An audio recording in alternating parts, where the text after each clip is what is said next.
Bonsoir, bonsoir la famille. J'espère que tout le monde se porte bien par la grâce de Dieu. Je suis venu avec une mise à jour de notre trade GBP USD. GBP USD, comment se passe l'évolution? Au début, j'avais marqué cette zone. Ouais, j'avais marqué cette zone parce que vous pouvez voir, on a eu plusieurs réjections sur cette zone dans le 1 hour time frame. J'avais dit qu'il a fallu que nous puissions avoir un break, hein. Là, le marché était ici. J'ai dit, il a fallu que nous puissions avoir un breakout, un retest, et puis on allait vendre.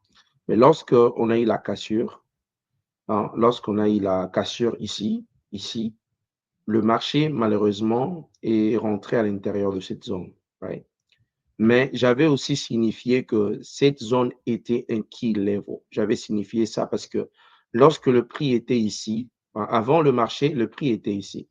J'avais dit, on allait exécuter un trade, ce qui était un trade qui avait bien fonctionné.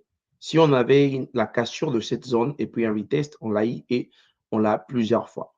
Maintenant, vu ce fake out, directement, cette zone n'est plus valide pour moi.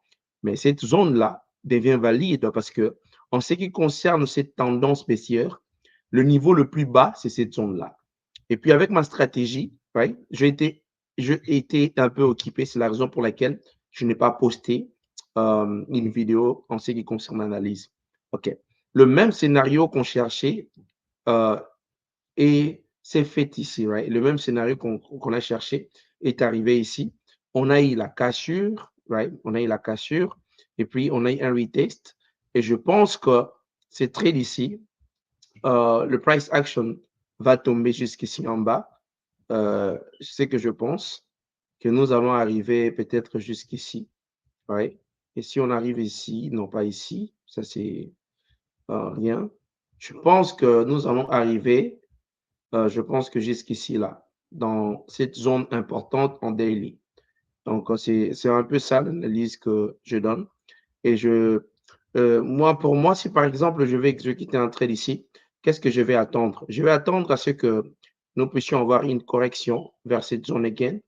Et si on a encore une correction et une belle bougie, donc je vais exécuter. Pourquoi est-ce que je ne prends pas de tels trades? Vous voyez?